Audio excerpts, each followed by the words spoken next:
દીક્ષા. પ્રભુએ 1 વર્ષ સુધી યાચકોને યથાર્થ દાન આપ્યું. પછી અવધિજ્ઞાનથી દીક્ષાનો અવસર જાણી દેવલોકમાંથી ઇન્દ્રોએ હર્ષથી ત્યાં આવી જન્માભિષેકની જેમ પ્રભુનો દીક્ષાભિષેક કર્યો. પછી સુરાસુરોએ રચેલી ઉત્તમ કુરુ નામના શિબિકામાં પ્રભુ આરૂઢ થયા અને રેવતગિરીના સહસ્રામ્ર નામના ઉદ્યાનમાં આવ્યા. ત્યાં શિબિકામાંથી ઉતરીને પ્રભુએ આભૂષણાદિક ત્યજી દીધા. જન્મદિવસથી 300 વર્ષ ગયા પછી શ્રાવણ માસની શુક્લ ષષ્ઠીએ દિવસના પ્રથમ પહોરે છઠ તપ કરી પંચમુષ્ટિ લોચ આચરી પ્રભુ દીક્ષા લેવા તૈયાર થયા. લોચ કરેલા પ્રભુના કેશ ઇન્દ્ર ક્ષીરસાગરમાં નંખાવ્યા અને પ્રભુના ખભા ઉપર એક દેવદૃશ્ય વસ્ત્ર મૂક્યું. પછી ઇન્દ્રે કોલાહલ શાંત કર્યો એટલે પ્રભુએ સામયિક ઉચ્ચાર્યું. ત્યારે તત્કાલ મનઃપર્યમ નામે ચોથું જ્ઞાન પ્રભુને પ્રાપ્ત થયું. તેમની સાથે બીજા 1000 રાજાઓએ સંયમ સ્વીકાર્યો. પછી ઇન્દ્ર અને કૃષ્ણ પ્રમુખ રાજાઓ પ્રભુને નમન કરી પોતપોતાના સ્થાનકે ગયા.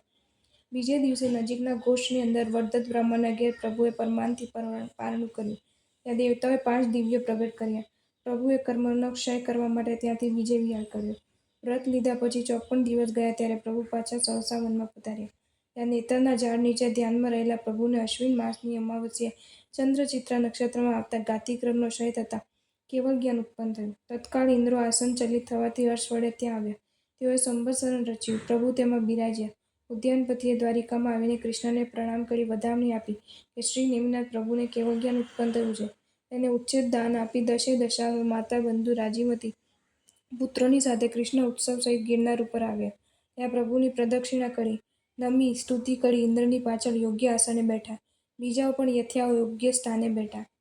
અહીં પ્રસંગોપાત શ્રી નેમિનાથ પ્રભુના શાસનની અધિષ્ઠાયિકા કૃષ્ણ માંડિકા અંબિકા દેવીનું સુંદર ચરિત્ર કહેવામાં આવે છે. સિદ્ધાચલ અને ઉજ્જૈનગિરી ગિરનાર વડે સર્વ દેશના આભરણરૂપ સૌરાષ્ટ્ર નામે દેશ છે. ત્યાં કુબેર નામે એક ઉત્તમ નગર છે. તે નગરમાં રત્નરૂપ કૃષ્ણ નામનો રાજા રાજ્ય કરે છે. તે કુબેર નગરમાં સમ્યક દર્શનવાળો જૈન ધર્મી દેવભટ્ટ નામે એક બ્રાહ્મણ રહેતો હતો. તેને દેવલા નામની સ્ત્રીથી સોમભટ્ટ નામે પુત્ર હતો. તે પુત્રને સારા આચરણવાળી અંબિકા નામે સ્ત્રી હતી. એ કાલક્રમે સોમભટ્ટનો પિતા દેવભટ્ટ સ્વર્ગમાં ગયો. તેની સાથે જૈન ધર્મ પણ સ્વર્ગમાં ગયો અને સોમભટ્ટે મિથ્યા ધર્મનો આશ્રય કર્યો. એક વખત તે દેવભટ્ટના શ્રાદ્ધનો દિવસ આવ્યો. મધ્યાહ્ન સમયે માસોપવાસી 2 મુનિ સોમભટ્ટને ઘેર પધાર્યા.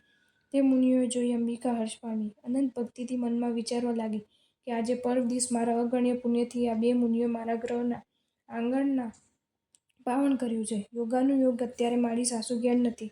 મને દાનની પ્રબળ ઈચ્છા છે. ઘરમાં શુદ્ધ અન્ન પણ છે. માટે આ મુનિઓને હું વિનંતી કરું. આવો વિચાર કરી હર્ષથી રોમાંચ ધારણ કરતી અંબિકા એકદમ આસન ઉપરથી ઊભી થઈ અને મુનિને કહેવા લાગી, હે મુનિરાજ, કૃપા કરીને આ શુદ્ધ અન્ન ગ્રહણ કરો જેથી હું પવિત્ર પુણ્યવતી થાઉં.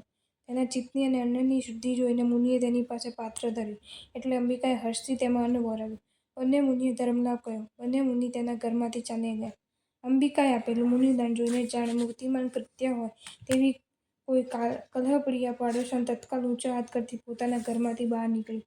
મુખ વાંકું કરી લોકોને ત્રાસ પમાડતી એ સ્ત્રી ક્રોધાળ થઈને કહેવા લાગી, હે વધુ, આ તારી સ્વતંત્રતાને ધિક્કાર છે. તે આ વસ્તુનો કંઈ વિચાર કર્યો નહીં. જે હવ્ય ક્રવ્ય વગેરે આપ્યા વગર અધન્ય મુનિને ધાન્ય આપ્યું. દેવતાને જે દાન અપાય તે અને પિતૃઓને જે દાન અપાય તે. આ તારો અન્યાય છે. તારા ઘરમાં સાસુ નથી જેથી તું આ વૈશ્યકુળનો યોગ એવું આચરણ કરે છે તે યુક્ત નથી. અદ્યપી પિતૃઓને અને બ્રાહ્મણોને પિંડ પદાર્પણ થયું નથી તો ત્યાં ઘેલીઓ સુધી તેનો કોઈ ભાવભોગી થાય જ નહીં. માટે આ તારો સ્વેચ્છાચાર છે. આ પ્રમાણે ઘેલીઓએ તેમ ઊંચે સ્વરે બોલતી તે પાડોશણ નજીકના ઘરમાંથી તેની સાસુને બોલાવી અંબિકાની વાતો વધાડીને તેને કહી. આ સાંભળીને વહુએ અંબિકાને કહ્યું, અરે વધુ, દયાનો આધાર થઈ તે જે મુનિઓને અન્ન આપ્યું તોય સારું નથી કર્યું. હું છું છતાં તારી સત્તા કેમ ચાલી શકે? તે વખતે પોતાની સાસુ અને પાડોશણ એ બંને વચ્ચે રહેલી અંબિકા અત્યંત ભયથી કંપવા લાગી. એ સમયે સોમભટ્ટ પણ બ્રાહ્મણોને બોલાવીને ઘેર આવ્યો. તેણે પોતાની માતાની અને પાડોશણની વાત સાંભળી કોપ પામીને પોતાની પ્રિયાનો ઘણો તિરસ્કાર કર્યો. બધાના વચનોથી દુઃખી અભિમાન સહિત મૌન યુક્તિ એવી તે અંબિકા પોતાના 2 પુત્રોને લઈને મનમાં મુનિને સંભાળતી દીન મુખે ઘરમાંથી ચાલી નીકળી. તે મનમાં ચિંતવવા લાગી કે મેં કદી પણ સાસુ સસરાની આજ્ઞાનું ઉલ્લંઘન કરી નથી, સદા ભક્તિથી પતિનું હિત કર્યું છે અને નિર્વિકારપણે ઘરનું સર્વ કામકાજ કરું છું. વળી આજે પવિત્ર પર્વનો દિવસ ધારી એ મુનિને સર્વના શ્રેયના માટે મેં દાન આપ્યું છે. તે છતાં તેઓ ફોગટ મને આવી રીતે હેરાન કરે છે. પુત્રોએ આપેલી પિંડાદિકથી જો પ્રસન્નતાને પામતા હોય તો અતિશય સુકાઈ ગયેલું વૃક્ષ જલના સિંચનથી પુનઃ કોમલ થવું જોઈએ. મિથ્યાત્વ, મૂઢ અને અલ્પસત્વવાળા એવા લોકો મારા શુભપાત્રના દાનને નિંદે છે અથવા તે વિશે મારે વિશેષ પ્રલાપ કરવા તે વૃથા છે. કારણ કે આ સાચી રીત તો મારા શુભ કર્મનો લાભ જ મને પ્રાપ્ત થયેલો છે, કેમ કે અત્યારથી અવશ્ય મારા ગ્રહવાસનું દાસીપણું નાશ પામી ગયું છે. માટે હવે તો આ સંસાર સાગરમાં શરણ કરવા યોગ્ય તે બે પવિત્ર મુનિનું મારે શરણ હો. હવે હું શ્રી રેવાતાચલ પર જઈ શ્રી જિનેશ્વર દેવને ધાડી કુકર્મ ક્ષય કરવા નિત્ય તપસ્યા કરીશ. આવો અંતરમાં વિચાર કરી એક પુત્રને કેડ ઉપર અને એકને હાથમાં લઈ શોક છોડી દઈ પ્રભુના ચરણકમલના સ્નેહથી અંબિકા અચલ નિશ્ચયથી પેલા બંને મુનિનું અને તે ગિરિનું ચિત્તમાં સ્મરણ કરતી ગ્રહવાસના બંધનું સર્વથા ત્યજી દઈને મુનિનું અને તે ગિરિનું ચિત્તમાં સ્મરણ કરતી આગળ ચાલી. દુઃખથી આકુલ અને પૃથ્વી પર નેત્ર રાખીને ચાલતી અંબિકા નગરથી થોડે દૂર થઈ.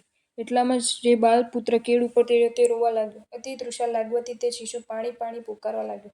ત્યાં બીજો પુત્ર પણ હે માતા મને ભોજન આપ એમ કહેવા લાગ્યો. બંને બાળકોના કરુણા ભરેલા રુદનથી માતા મને અંબિકાને પાછો શોક ઉત્પન્ન થયો. તે રોવા લાગી અને વિચારવા જો લાગી તમને કે આ શ્રી વિડીયો ગમ્યો જિનેશ્વરની હોય તો આ સેવાને માટે વિડીયોને હું લાઈક તત્પર કરો થઈ છું, અને શેર પરંતુ આ કરો મારા મુગ્ધ અને આવા બાળકો જ નવા સુજાને નવા વિડીયો તૃષાથી જોવા શોક માટે જૈન કરે ફેક્ટ્સ છે. એન્ડ સ્ટોરીઝની મારા પુત્રને ચેનલને જોઈતી સબસ્ક્રાઈબ વસ્તુઓ કરો. આપવામાં અસમર્થ ધન્યવાદ. એવી મને ધિક્કાર છે. આ પ્રમાણે ચિંતવી અંબિકા જરા નીચે બેઠી. એટલામાં તેને પોતાની આગળ સ્વચ્છ જલ વડે ભરેલું એક પવિત્ર સરોવર જોયું અને તે સમય જ પડખે રહેલી પાકી ગયેલી આમ્રફળીનો લૂમ તેના હાથમાં આવી. તરત જ અંબિકાએ સરોવરનું જલ અંજલિમાં લઈ બાળકોને પાયું અને આમ્રફળ ખવડાવ્યું. મુનિદાનનું તાત્કાલિક આવું ફળ જોઈ તેને આદરપૂર્વક ધર્મ ઉપર વિશેષ પ્રીતિ થઈ. અહીં ઘેર અંબિકાના સાસુ કોપથી અંબિકાને અનેક પ્રકારના શાપ પ્રાપ્તિ ચિત્તમાં પ્રથમના અન્નને ઉચ્ચિષ્ટ માનીને નવું અન્ન બનાવવા માટે ઘરમાં આવી. ત્યાં તે મુનિ જેના ઉપર બેઠેલા તે આસનો સુવર્ણમય થયેલા અને સર્વ પાત્રો અન્નથી પણ ભરેલા જોઈ તે અત્યંત ખુશ થઈ.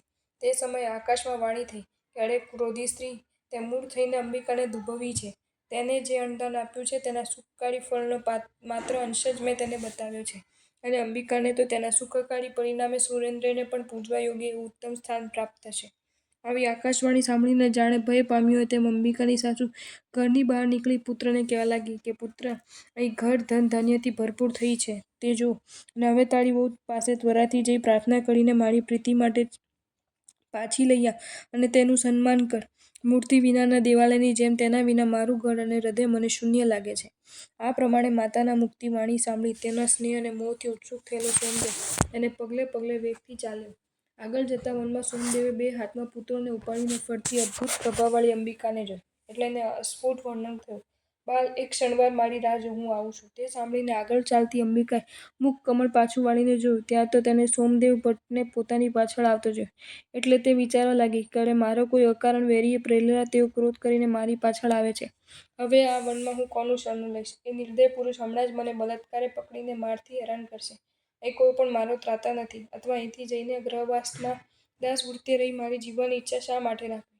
મેં મુનિદાન વડે જે પુણ્ય દ્રવ્ય ઉપાર્જન કરેલ હોય તે જ મારા પરલોકનો પ્રયાણમાં ઉપયોગી થાય. આ ક્રૂર પુરુષ કદર્થના કરીને મને મારશે તે પહેલાં જ હું મારા પ્રાણને સ્વેચ્છાથી છોડી દઉં. એવો વિચાર કરી પડીને મરવાની ઈચ્છાએ તે કોઈ મોટા કૂવાના કાંઠા ઉપર આવીને ઊભી રહી. પછી મુનિદાનના પ્રભાવથી શ્રી જિનેશ્વરના ચરણો, સિદ્ધ ભગવંતો, તે બે મુનિઓનો અને દયાના ઉદયવાળા ધર્મ, તેનું મારું શરણ થાઓ. આ દાનના પ્રભાવથી દેવ, ગુરુ અને ધર્મ એ ત્રણ રત્નોને જાણનારા, દેવને પૂજનારા દાતાર કુળમાં તથા સૌરાષ્ટ્ર દેશમાં મારો જન્મ થજો. તેમજ મને પ્રાણી પર અનુકંપા, દુઃખીજનની રક્ષા અને યોગ્યનો આશ્રય મળજો. આવી રીતે સત્વનો આશ્રય કરી શ્રી જિનેશ્વરના ચરણ કમળમાં પોતાનું ચિત્ત છોડી અંબિકાએ બંને પુત્રોની સાથે સહસા તે કૂવામાં જંપાપાત કર્યો. તત્કાલ બીજા વેશમાં આવેલી હોય તેમ તે અંબિકા મનુષ્ય દેહ છોડી દઈ દેહની કાંતિથી કિરણોની વિસ્તરતી અને બંને પુત્રો સાથે આનંદી મુખ કોમલ ધરતી વ્યંતર દેવોને સેવા યોગ્ય દેવી થઈ. તેને કૂવામાં પડતી જોઈને નહીં નહીં એમ પુકાર કરતો સોમદેવ જેવો કૂવા પાસે આવી પહોંચ્યો. તેવામાં તો પુત્ર સહિત વિષીણ થઈ ગયેલી અંબિકાએ તેને કૂવામાં પડેલી જોઈ. તેથી તે ઘણો ખેદ પામ્યો. પછી કહેવા લાગ્યો કે અહા, કોપને વશ થઈને આ તે અકાળે શું કર્યું? કદી જળ જેવો હું આ કામ કરું, પણ તે વિદુષી થઈને આ શું કર્યું? હે માનિની, તારા વિના નિષ્ફળ એવું આ કલંકી જીવિત હવે શા કામનું છે? હું નિર્ભાગી અને હતાશ ઘેર જઈને સ્વજનોને મુખ શી રીતે બતાવું? સ્ત્રી અને પુત્રના મૃત્યુથી દુઃખી થયેલા મને હવે મૃત્યુ જ સુખકારી છે. દુઃખથી આકુલ થયેલા તેના આ પ્રમાણે વિચારી તે જ કૂવામાં જંપાપાત કર્યો. જેથી તત્કાલ મૃત્યુ પામીને તે અંબિકાનું સિંહરૂપે વહાન થનારો દેવ થયો. પછી અવધિ જ્ઞાનથી પૂર્વ ભાવ સંભાળી તે અંબિકા દેવી તત્કાળ શ્રી રેવાતાચલ તીર્થ ઉપર આવી. એ સમયે શ્રી હરિષ્ઠનેમી ભગવાનને ઘાતી કર્મોનું નાશથી કેવળ જ્ઞાન ઉત્પન્ન થયું હતું. તેઓએ સંવત્સરણ રચ્યું, તેથી તે પ્રભુના સંવત્સરમાં વ્યક્તિ જઈને અંબિકા દેવીએ ધર્મદેશના સાંભળી. જગતમાં ધર્મ, કારણ વગરનું બંધુ, જગદત્સવ, પીડાનો નાશ કરનાર અને ક્ષેમંકર છે. તે ધર્મરૂપી વૃક્ષની મુખ્ય 4 શાખા છે. તેમાં સત્પાત્રને દાન આપવું તે પ્રથમ શાખા છે. અખંડ શીલ પાળવું તે બીજી શાખા છે. સમસ્ત પ્રકારના વિઘ્ન ભયને નાશ કરનાર તપ કરવું તે ત્રીજી શાખા છે. અને સંસારનો નાશ કરનારી શુભ ભાવના ભાવવાથી તે ચોથી શાખા છે. સિદ્ધાચલ અને રેવતચલ વગેરે તીર્થોની સેવા, દેવની પૂજા, સદ્ગુરુનું સેવન અને પંચપરમેષ્ઠી મંત્રનું સ્મરણ એ ધર્મરૂપ વૃક્ષના પુષ્પાંકુર છે અને તેનું ફળ મુક્તિ છે. માટે શુભ યોગરૂપ શ્રેણી ઉપર ચડી ઉત્કૃષ્ટ ક્ષમતાને અંતરમાં રાખી ઉદાર સત્વથી તે મુક્તિરૂપ ફળને ગ્રહણ કરી લેવું. આ પ્રમાણે શ્રી નેમિનાથ પ્રભુની વાણી સાંભળીને સર્વે પ્રાણીઓ પરમ તૃપ્તિ પામે.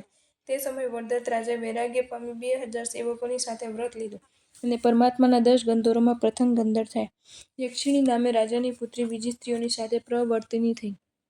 દશાર, બોજ, કૃષ્ણ અને બલભદ્ર પ્રમુખ શ્રાવકો થયા અને સ્ત્રીઓ શ્રાવિકા થઈ. એવી રીતે શ્રી નેમિનાથ પ્રભુનો ચતુર્વિધ સંઘ સ્થપાયો.